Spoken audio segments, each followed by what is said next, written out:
সম্মানিত ভাইয়েরা, আমাদের প্রমাণ আমরা কিভাবে স্বচ্ছ সৎ থাকব। আমাদের দুইজন শহীদ নেতা, আমাদের সাবেক আমির শহীদ মৌলানা মতিউর রহমান নিজামী এবং শহীদ সেক্রেটারি জেনারেল জনাব আলী আহসান মোহাম্মদ মুজাহিদ, তারা 3টি মন্ত্রণালয়ে 2 পর্যায়ক্রমে এই 2 দায়িত্ব পালন করেছিলেন। যতদিন ওই সংশ্লিষ্ট মন্ত্রণালয়ে দায়িত্ব পালন করেছেন, সেই সময়টা জুড়ে আমাদের কোনো প্রতিপক্ষ, শক্ত কোনো সমালোচক অথবা শত্রু আঙ্গুল তুলে বলতে পারে নাই যে তারা অসৎ ছিলেন এবং তারা ছিলেন দুর্নীতিপরায়ণ, তারা ছিলেন স্বজন স্মৃতিপরায়ণ। এই কথা কেউ বলতে পারে না। 2-1 নেতা এখন বলছেন, ঠিক আছে, আমরা এত অসৎ ছিলাম, আপনারা এত সৎ ছিলেন, তো ছেড়ে গেলেন না কেন? আমরা ছেড়ে যাইনি এই কারণে, অন্তত 3টা মন্ত্রণালয়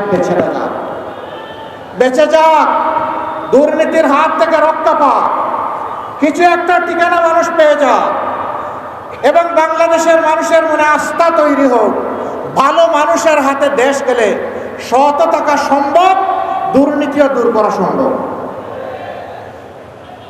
সম্মানিত এলাকাবাসী, দোয়া করেন আমরা যেন কথা রাখতে পারি। এখন কথা আসে, জনগণের ভোটে ধরে নেন আপনারা নির্বাচিত হলেন, তাহলে তো আপনারা ওয়াদা পালন করবেন। যদি আপনারা সুষ্ঠু ভোট হওয়ার পরেও নির্বাচিত না হন, আপনাদের নীতি কী হবে? সুষ্ঠু ভোটে যেই নির্বাচিত হবে আমরা তাকে ওয়েলকাম করব। আমরা যদি নির্বাচিত হই তাহলে অন্যদেরকে ওয়েলকাম করতে হবে। এটাই ডেমোক্রেসির এসেন্স, সৌন্দর্য। আমি জিতলে ওয়েলকাম, না জিতলে বিফল কাম, আমি মানি না। এটা বন্ধ হতে হবে। তবে হ্যাঁ, নির্বাচনটা সুষ্ঠু হতে হবে। আলামত ভালো নয়, চতুর্দিকে বিভিন্ন মন্দ আলামত ফুটে উঠছে। মা বোনদের গায়ে হাত দেওয়া হচ্ছে, হামলা করে মানুষ খুন করা হচ্ছে, অফিস পুড়িয়ে দেওয়া হচ্ছে, জায়গায় জায়গায় বাধা দেওয়া হচ্ছে, গায়ে পাড়া দিয়ে ঝগড়া বাঁধানোর চেষ্টা করা হচ্ছে। আমরা নির্বাচন কমিশন এবং সরকারকে বলতে চাই, আপনারা বলেছেন সুষ্ঠু এবং ইতিহাসের সবচাইতে শ্রেষ্ঠ নির্বাচন আপনারা উপহার দেবেন। এখন পর্যন্ত জনগণ আশঙ্কায় আছে, আশ্বস্ত হয়নি। আপনারা উপযুক্ত পদক্ষেপ নিয়ে জনগণকে আস্থায় আনেন। যদি আস্থায় না আনেন, তাহলে ব্যর্থতার দায় আপনাদেরকে বহন করতে হবে। যারা আজকে আমাদের সহকর্মীদের গায়ে হাত দিচ্ছেন, তাদের প্রতি অনুরোধ, ভাই এখন তো ভরা মাঘ মাস, শীত একটু কম হলেও এখনও যদি মাথা গরম হয়ে যায়, চৈত্র মাসে কী করবেন? একটু মাথাটা ঠান্ডা রাখুন, একটু অন্যকে সম্মান করুন। গাল ভরে যে গণতন্ত্রের কথা বলেন, সেই গণতন্ত্রের পথ ধরে হাঁটুন। আপনার কর্মসূচি আপনি নিয়ে যান, জনগণকে বুঝান। এদেশের শতভাগ মানুষকে যদি আপনি আপনার সাথে বুঝিয়ে সুঝিয়ে নিয়ে যেতে পারেন, আপনাকে অভিনন্দন জানাবো। কিন্তু গায়ের জোরে পুরানা কায়দায় যে কোনোভাবে নির্বাচনকে নিজের অনুকূলে নেওয়ার চেষ্টা করবেন, আমাদের যুব সমাজ ঘুমিয়ে পড়েনি। 5 তারিখ যে যুব সমাজ জেগে উঠেছিল, তারা অতন্দ্রী প্রহরীর মতো আছে। সেই যুব সমাজ জগদ্দল পাথরকে সরাতে পেরেছে। এই যুব সমাজ নতুন পোশাক পরে ফেসিবাদের চরিত্র নিয়ে কেউ আসলে তাদেরকেও ছাড় দেবে না ইনশাআল্লাহ। আমরা তৈরি। ওই যে হাদি বলেছিল, জীবন দিব, জুলাই দিব না। আমরা পরিষ্কার ঘোষণা করতে চাই, প্রয়োজনে দেশের জন্য জীবন দিব, কিন্তু জনগণের অধিকার কাউকে কেড়ে নিতে দেব না ইনশাআল্লাহ। আপনারা প্রিয় দেশবাসী শুধু আমাদের সাথে থাকবেন, আমরা সমান তালে লড়ে যাব যতদিন পর্যন্ত এই দেশবাসীর বিজয় না হবে।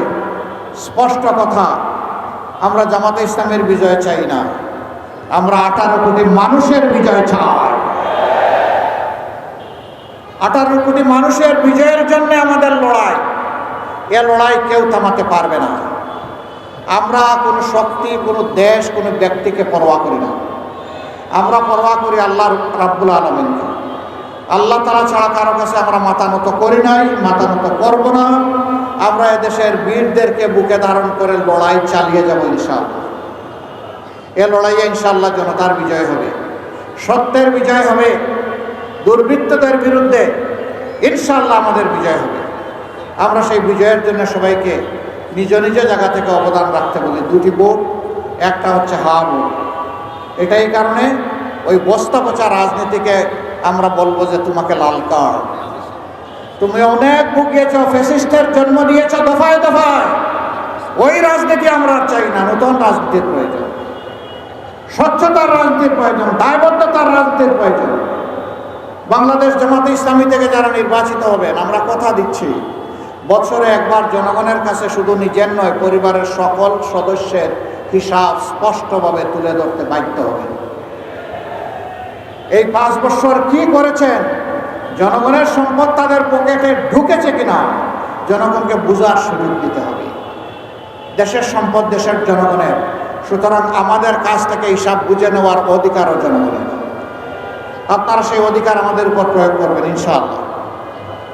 আমরা আপনাদেরকে কথা দিচ্ছি, আপনাদেরকে সাথে নিয়েই দেশ গড়ব। যে কয়েকটি সমস্যার কথা বলা হয়েছে ইনসাফের ভিত্তিতে তার সমাধান করবো ইনশাআল্লাহ। দোয়া করেন আল্লাহ যদি আপনাদের ভালোবাসায় সিক্ত হয়ে আপনাদের মূল্যবান ভোটের আমানত নিয়ে আগামীতে সরকার গঠন করার সুযোগ দেন, আমরা আমাদের অঙ্গীকার রাখবো ইনশাআল্লাহ। সবচাইতে নির্যাতিত দল 24 সালের 5ই আগস্ট রাতের বেলা বিধ্বস্ত কেন্দ্রীয় কার্যালয়ে ঢুকে বলেছিল, আমরা কারো উপর থেকে প্রতিশোধ নেব না। আমরা আমাদের কথা রেখেছি, কারো উপর আমরা প্রতিশোধ নেইনি। বলেছিলাম যারা মামলা করবেন ন্যায় বিচার পাওয়ার জন্য, আমরা তাদের পাশে তাকিয়ে শক্তি যোগান দেব, তাই আমরা করে যাচ্ছি। কিন্তু আমরা সাবধান করে দিয়েছিলাম, মামলা করতে গিয়ে ধারণাবশত অতীতের কোনো গ্রাস মেটাতে গিয়ে একজন মানুষকে অন্যায়ভাবে মামলার আসামি করা যাবে না। আমাদের সহকর্মীরা আমাদের কথা রক্ষা করেছে। কেউ বলতে পারবে না ভুলভাল কাউকে আসামি বানানো হয়েছে। হাজার হাজার মামলা আমরা দেইনি, জেনুইন কিছু সিম্বলিক প্রতীকী মামলা আমরা দিয়েছি।